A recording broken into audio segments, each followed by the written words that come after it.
Welcome, everyone, to my podcast series, The Holistic Nature of Us. I invite you to take a journey with me into a better understanding of the concepts behind our holistic nature and how that ties us directly to the natural world around us. My intention is to be your guide for this half hour as we begin seeing our world with fresh eyes, gaining more understanding and learning how we can connect the dots in practical ways that we are nature and nature's in us. I feature a broad range of guests deeply concerned about the environmental issues of our time and more. Authors and educators, practitioners and others whose passion for this earth and for all species help us create sustainable bridges of understanding. These folks are innovators. They're action-oriented, creating solutions in a variety of ways that honor us and the planet's holistic nature. I am so honored to share their stories, their projects, and their passion with all of you. So I thank all of you for joining us today for another engaging interview. I'm delighted to introduce you to Nate Liebenberg. He's an ocean fanatic who founded I Dive Blue along with his brother Bill in 2018. Nate previously worked in financial modeling for a medical group and at a genetics and bioscience company before deciding to pursue his dream of running his marine conservation and water sport business full-time in 2019. The brothers are a couple of South Africans who have scuba dived, swum, snorkeled, and sailed, canoed, kayaked, fished, kite surfed all around the world. They hold several marine certifications across these activities, including skipper's licenses, PADI certifications, and more. They consider themselves waterborne, and as such, they've made it their mission to help preserve our oceans and waterways. Their site, I Dive Blue, provides community, work, and resources to those who love the ocean too. So welcome, Nate. It's a pleasure to have you here today. Judith, thank you. Thank you so much for having me as well. And hi to all your viewers or listeners rather, all the way through in the United States of America. Yes. I'm so delighted to have you here for a couple of reasons. First of all, I love the ocean. And like yourself, I'm also a certified scuba diver. I've done it a couple times in my lifetime, and I've had some wonderful diving experiences and deeply appreciate the diversity of our oceans. For our listeners, Nate contacted me. His company has put out a great article about what we're doing to the oceans and how we're changing them, and not in a good way. And there are good things happening, but I'll let Nate describe that too. So Nate, let's start with yourself. How did you get into your love of diving and being with the ocean and starting your company? Just prior to then, Judith said she's popped down on a couple dives, but we had a small briefing, and she did mention that she's been down 127 feet below water surface. So I think that's very, very impressive.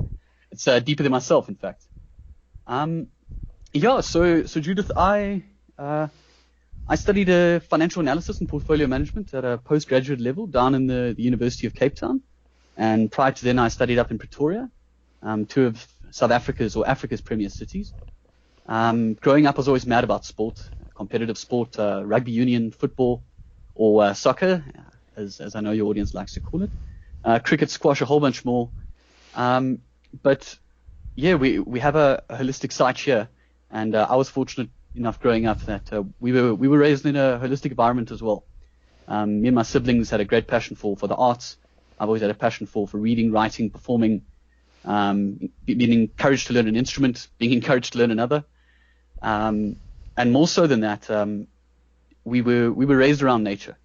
My father's a farmer, which is a very big part of South African culture, especially the Dutch South Africans. Liebenberg, as you pronounced it earlier, it's of Dutch origin, and yeah, farming and boerdery is the word they use is a very big part of their identity. And it was the same for us and as siblings. But we're also water people. As much as we love nature, we love water. So yeah, we would swim, and we would swim in anything. Hot, cold, river, lagoon, Pacific, Atlantic, Indian. So yeah, I think I was very lucky that I had all these passions, and they just sort of congregate or intersect at the point of water sport. So yeah, we were those kids who would throw on a set of goggles and pop in some snorkels, and we'd jump in anywhere. And we've always been fearless in that sense, quite often reprimanded. We've swum with just about most sea creatures, dolphins, seals, sharks, eels. We've swum through an Indian Ocean sardine run. And yeah, we really just have some bizarre stories and some bizarre memories. Oh, I bet you do. I can't imagine what it's like going through a sardine sea run. I've seen a couple of big schools of fish, and the energy around them is just really cool, but I don't think it's on the same level as a sardine swim, if I'm hearing you correctly. It's magnificent. It's not just the fish running in the ocean. And quite honestly, you can walk out at what is a commercial beach in a place like Margate or out at Durban, here in South Africa, and stick a bucket down and hold it down for 5-10 seconds, pull it up, and it's full of fish. It's full of sardines. And beyond that, people forget the whole ecosystem following the sardine run. The seagulls, the dolphins, the sharks, the everything. It's just one big parade of marine life. Well, it is, and thank you for highlighting that, because the ocean is so incredibly diverse. But we have some major problems, and that's what your company is trying to bring our awareness to, is what's going on in the oceans. So tell us more. Tell us more about plastics, the floating marine debris that you see, and any stories about what's happening to the reefs that you've seen, at least in your neck of the woods. Well, Judith, first off, I love to give my disclaimer, because we try to be authentic about what we're doing, and what we're doing is purely out of passion. I'm no marine conservationist, and neither is Bill. And it's a scientists who are out there fighting hard, really, to put together the means and the solutions. I'm really just here to shout the message and try to put forward the figures that I understand. But my generation coming through, we've been hyper aware of environmental shortfalls, and that's why we see the likes of Greta Thunberg being so vocal at points that they can be. But I think we don't quite understand the gravity of ocean-related sort of environmental disasters. If I think out to the Amazon fires or the Australian fires that have just passed recently, it's far easier to conceptualize when someone tells you that a forest is burning at one football field every so many minutes or so. I think it's very tough to understand the level at which these plastics related disasters exist at. They aren't just a disaster where we need to solve the problem now. We need to solve the problem and then go back and solve the legacy problem that exists too. And that's why I want to bring up the first of which is the Great Pacific Garbage Patch. It's a colossal 1.6 million square kilometer just current vortex of plastic running in the Pacific. And scientists estimate there's about 4 particles per cubic meter. And most of those plastic pieces are smaller than the top joint of your pinky finger, which most people would think, well, no, great, there's no plastic bags or big chunks of, any other industrial corporate plastic. But when they exist at such a small level, how do you get them out from a water source? And if you add up all those little plastic microbials, you get 10 to 100 kilograms per square kilometer for 1.6 million square kilometers of plastic infected waters. Some are older than 50 years. Scientists say they're going to need, plastic requires 20 to 1,000 years to sort of work its way into an elemental form. And half the time, even still, that only breaks them down to a microbial form, or they break up into their original core elements, which is toxic. I mean, it's produced from gasoline. So, yeah, luckily we have some ocean warriors out there who've made it their journey and mission to fight this kind of battle. But I for one can't conceptualize 1.6 million square kilometers. No, I can't either. Waters. No, that's a huge amount. to do that. And if correct me if I'm wrong, but it sounds to me like the the fossil fuels that we use to create the plastics are breaking down into microparticles, which is in a sense another oil spill. It's all the same. It's got to go somewhere. It's all the At the end of same. the day. Yeah. Um, so that's one big theme that I wanted to run in today into this podcast, and I'll bring it up later. I won't run into all of it now. But we're approaching things holistically here, which is the right way to do so. And I think we need to be the same about our solutions, about our understanding of sustainability, and about how we're going to tackle problems. Because it doesn't help to recycle something if the cost of recycling it to the environment in itself works out worse than having not recycled it at all. If, like you say, the oils you're breaking down into microbials, you're just leaving in some place for it to infect and cause more toxicity there. That's a good point. And it's also about sustainability because we want to create products on any level that's going to contribute to sustainable environments, not destroy the environments. Absolutely. Absolutely, Judith. So, yeah, I think a lot of it plays into human arrogance, which is a big thing for me. Mm-hmm. I think that the more educated we become, we fool by a very dangerous notion. And I'm going to go just a little bit philosophical here, That's but okay. I do believe it's. I do believe it's one of the causes of most our human disasters is pure human arrogance. Half the time, if we were to just apply a humble lens and see something for what it is, or see us for our sort of shortfalls, we'd be okay with our approach, and we wouldn't let things be our undoing to the degree that they are. And so exists what they call the Johari window. It's just 4 quadrants. They're really, really simple. You get what you call known knowns, known unknowns, unknown knowns, and unknown unknowns. Now, all I want to highlight there, from a philosophical point of view, as prescribed by a guy called Joseph Luft, is that it's the how would you call it? It's the known unknowns. Mm-hmm. I do hope that's right. I've muddled myself there. Yes, so it's the known unknowns. It's the things that we think we know that we don't know, that are of the biggest and greatest threat to us. Oh, I totally agree.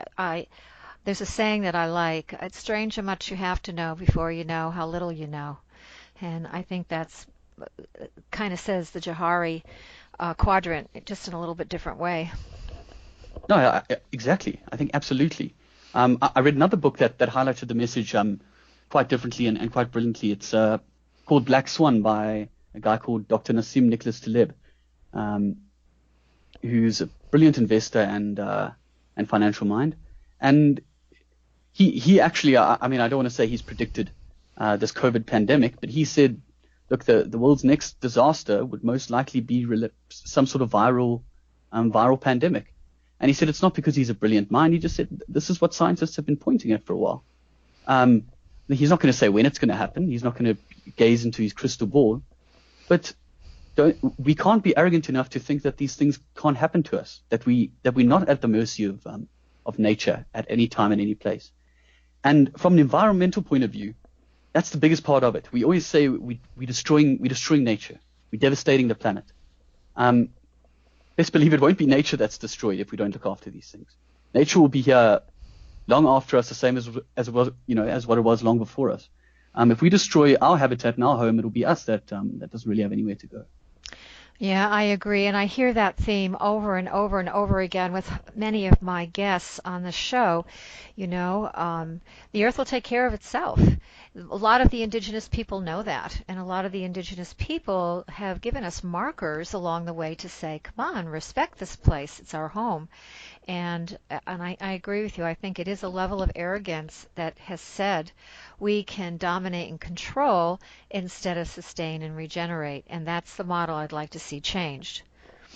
So Nate, tell me more. Tell me more about how you link all these ideas to your idea of conservation for the ocean. So, I think another shortfall, because this is my very simple, very layman approach to conservation, is it's sort of do what you can where you can, and change just one thing, and that's your mindset. Because we have some fundamental misunderstandings that have sort of corrupted our view as to the fact that we can now do nothing. We are incapacitated. We can't really help. I'm just one person. And you'll see at the bottom of that plastics article that one of our marine conservationists wrote. I put in a piece just at the bottom called "Reach Out," and I should have. I'm actually going to go retitle it. It speaks of they, and that always runs into our excuse for why environmental issues are the way they are, and it's our way of casting the blame and our way of pointing a finger. We always speak of they, and it's they who need to do something about the plastic problem. It's they who need to stop overfishing. What they are doing to our oceans is simply unacceptable. And I just want to ask, who are they? Is it the government, at the end of the day? Because the government serves as an administrative body elected by us. Is it mass corporates? All they're doing is fulfilling, the way that our money speaks. Our money is asked for these and those goods, and our money said that that's okay and this is okay. So they'll keep mining in such a fashion. They'll keep fishing in such a fashion. We are they. That is it. We are that collection of individuals. I'm part of the problem. You're part of the problem. It's not they, it's us. And so the onus does lie on us as individuals. Nate, I agree with you. I agree with you 100%.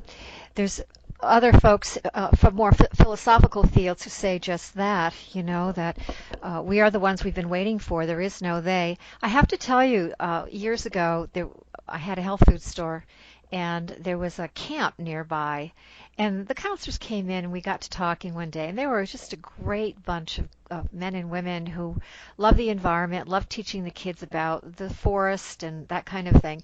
And they had a song called "Where Is Away?" And it was all about garbage. Where is away? We keep saying we're going to throw it away, but where is away? And it was a clever song that they sang in my store so I could hear it, but it was something that they did for the campers. I don't believe it's ever been recorded. But you remind me of that by saying they, we excuse ourselves from responsibility, and the holistic model is we have to understand accountability, in the holistic model, and what part are we doing. So you bring up some really great points, and I thank you for that. Let's continue on. Do you have a story about something that you've seen that's kind of drives home some of the points you've made? Yeah, Judith, I was actually telling you that story earlier, and it did, I think of all my experiences with the ocean, I think it resonated with me the most. So yeah, I'd love to tell it to your audience as well. But before then, you follow a medicine wheel, Judith, and one of the elements on that medicine wheel is intuition. I think that's which direction is intuition? The center. So, okay, intuition lies at the center. Fair enough. But to me that speaks for ocean preservation about things not being or looking in place.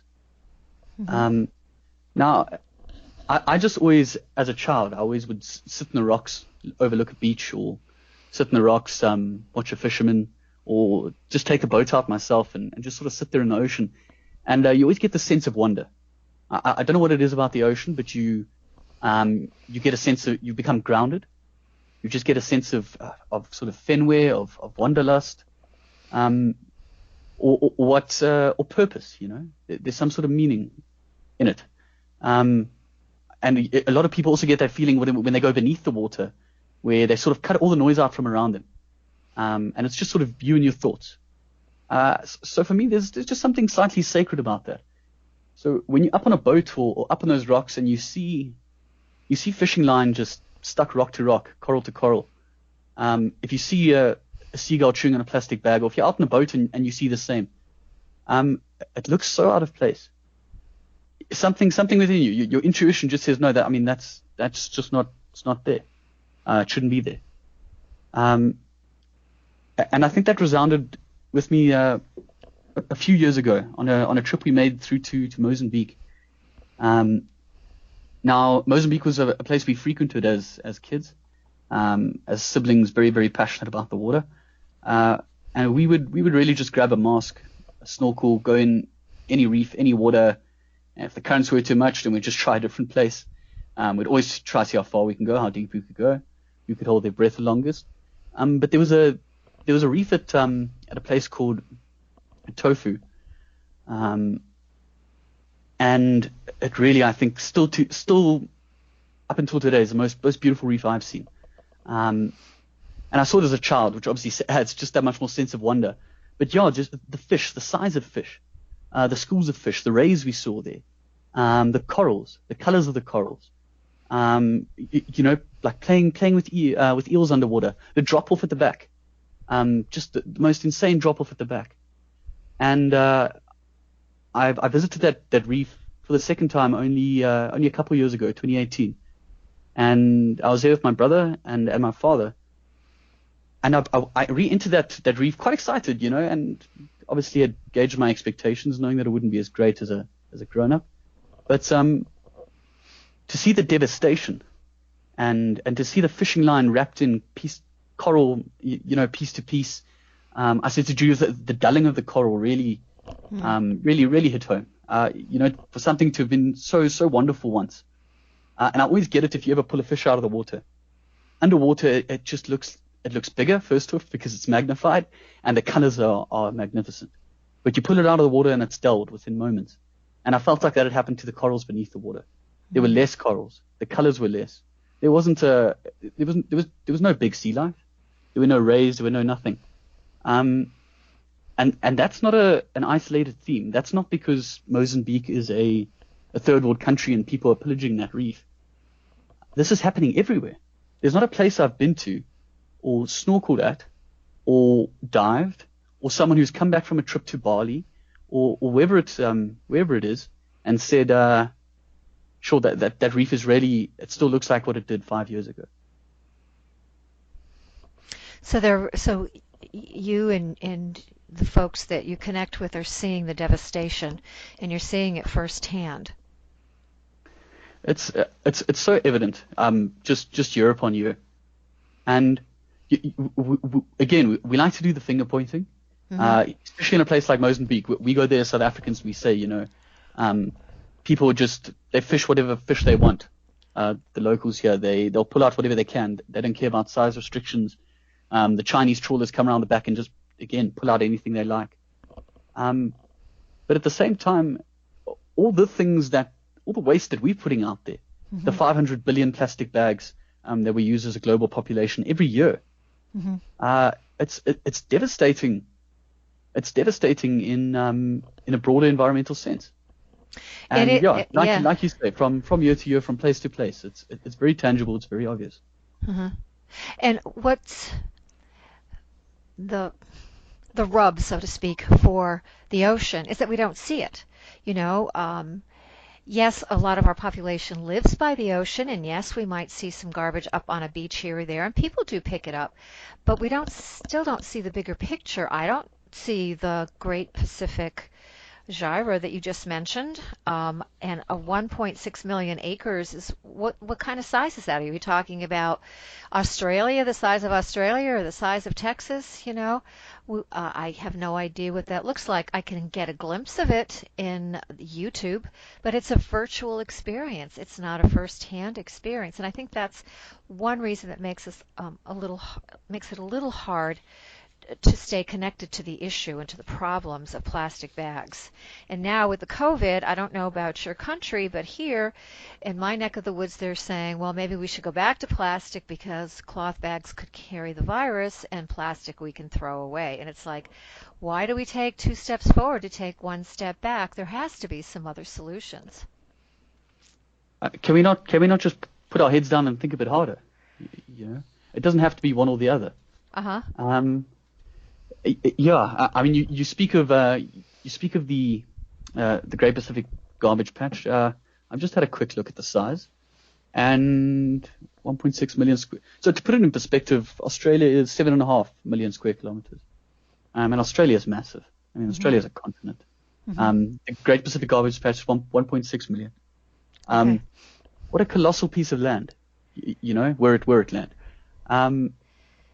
And yeah, in terms of solutions, in terms of alternatives, we'll bring on two solutions later, but for me, the big thing is change your mindset first. I've always found it's like that with anything in life. You want to aspire to something or move towards something, you got to sort of structure your mindset towards it first. Change how your habits are going to construct that situation. And we can change our mindsets about this problem. We absolutely can. And we need to start realizing that if enough people change their mindsets, it becomes a majority, and then the rest just kind of falls in place. And Nate, that takes time. Changing a mindset does take time, and we have some data to support that, But go ahead. What else would you recommend? Solutions-wise, so again, when I offer solutions on the problem, it's very layman. I'm not a marine conservationist, but I do know that for me first, like I say, it's a mindset. It's about being positive. It's about taking initiative. One sentence that really just irks me is people saying, society cannot change. Things don't really change. Look how terrible mankind is. We've not really gotten that much better over all this period of time. I mean, that's simply not true. We can and have changed. I mean, we don't kill each other so much anymore. If we look at just basic statistics, we know that more people in 2020 will die of suicide than things like famine and war combined. We take way better care of each other these days. I mean, we have systems for providing food to people who don't have. You can just go back a couple thousand years and contrast the situations, and they're entirely different. So it's like you say, Judith. We do change. It's just a slow process. But it doesn't help to use that as an excuse. I don't need to change because it takes so damn long. Right. You do still need to change your mindset, and it does still contribute to the greater problem. Well, before you continue, but along that line, Nate, the holistic model is what we do to ourselves, we do to the whole. So if we could construct this world from a holistic model, we would see that every thought and action and deed that we have plays a role in creating this world. So that's a very indigenous kind of philosophy, but I think it's becoming into the forefront, and that's where I see change happening. People are starting to talk about this idea more. 50 short years ago, we didn't use the language of changing our consciousness. It just wasn't a part of our understanding. But look what's happened today with what people are able to do around the world. So anyway, I wanted to interject that. So please continue. No, but it's so true. I mean, I think, let's say 50 years ago, we were sort of at that peak of human arrogance in a lot of ways. We were laughing off concepts of adjusting our consciousness and our mindset.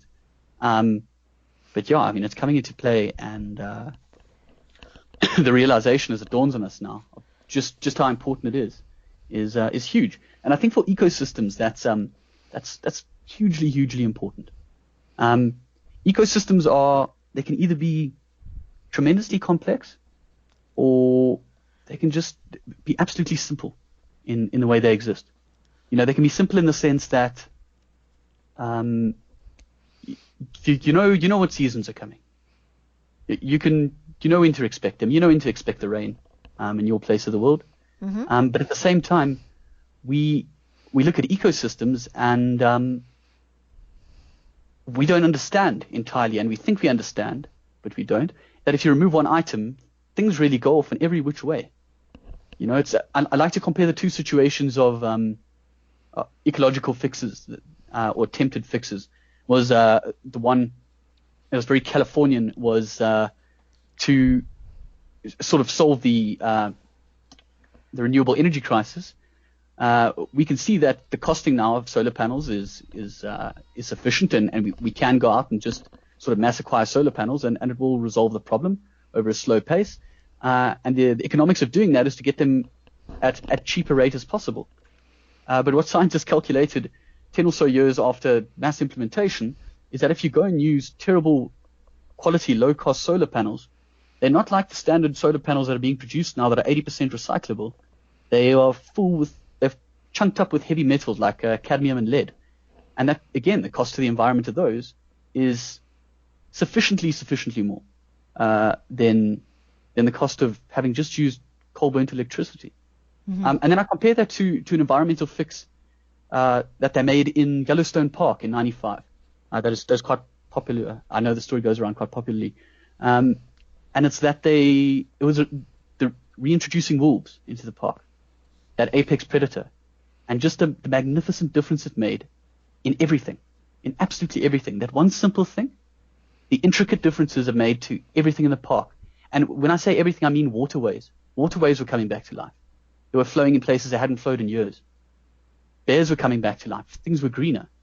And that's I think that speaks to the holistic uniqueness of the solutions we need to these problems.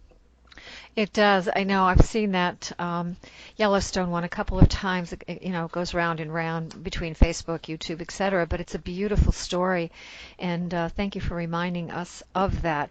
And so, from what I gathered from your research and articles, there are people who are making some changes with the plastics in the ocean. There's companies that have created barges that go in and gather it up and clean up different waterways in different cities. I believe there's a Scandinavian operation looking at the North Atlantic in terms of cleaning up the ocean. So, yes, there's some. I think what I'm trying to say is a crisis often gives us an opportunity to stretch our creative muscles and come up with solutions. And that's what I like about talking with folks like you, because you remind us that in fact is happening. Absolutely, Judith. I don't know if you want me to just quickly run through a guy like Boyan Slat, who you were talking about, and what he's gone and done. Yes, please. But just, I spoke earlier of excuses we outlined, or I've spoken a lot of, or just that, I don't have the capacity, or fixing this problem is a numbers game.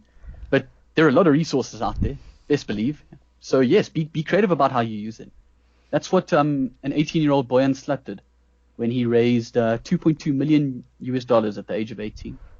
All he had at that stage was a high school project, a science fair project, which he really put together superbly. It was a concept on how to clean up plastics out of the ocean. And that concept went through to a TED Talk. And that TED Talk gained a lot of attention on YouTube and the likes. Next thing, he was, crowdfunding, pitching. And he put together $2.2 million. From there, he's turned into a multinational functional NGO.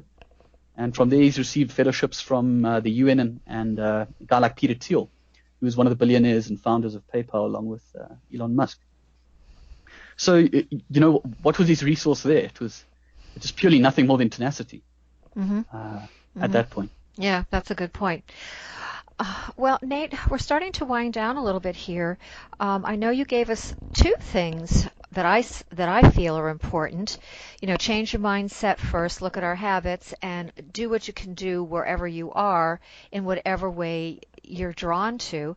Is there anything else you'd like to add for a practical tip that folks can take away today? Yeah, let me, for a simpler and a far more practical tip, I think always with a problem like this, and especially with the plastics problem, apply the obvious fixes. Okay, and what do I mean by that? When you're faced with a big problem, or a problem as big as this, and you feel like it rests on the collective, you don't have to have your first step being charging into the UN and making demand. Yeah, that's funny. I like that. Yes.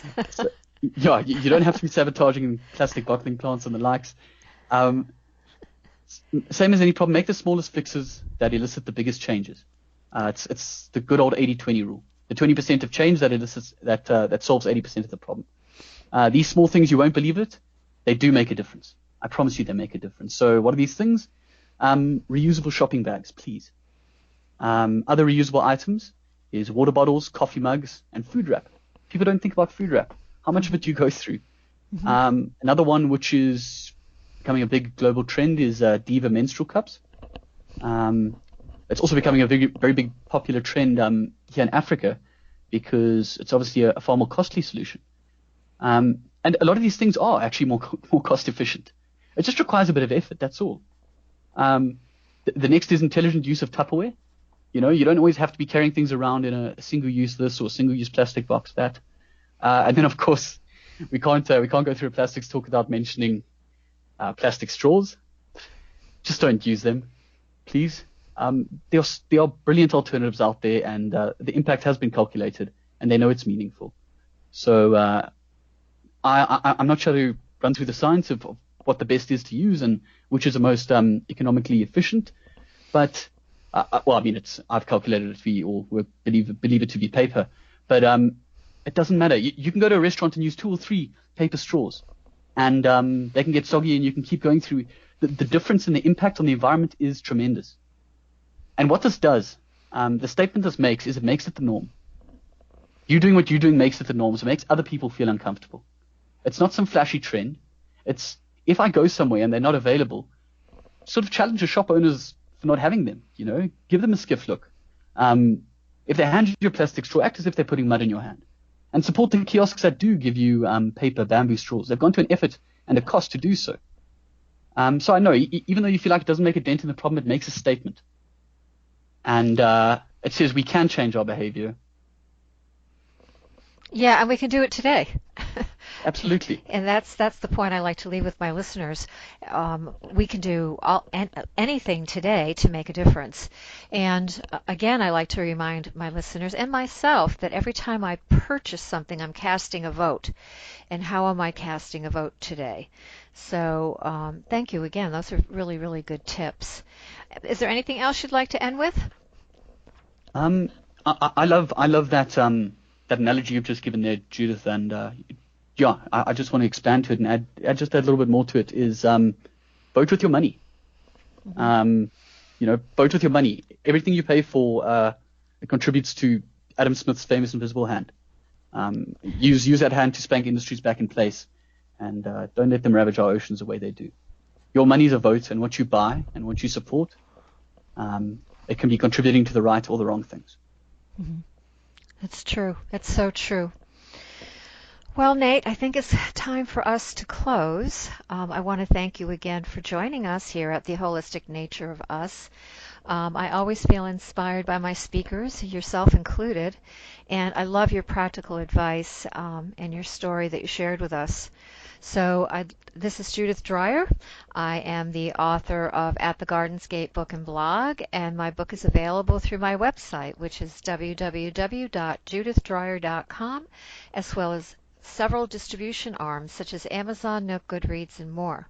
And I'd like to remind all of you that a transcript is available for each podcast. Please like and share them. Let's support each other and get the word out.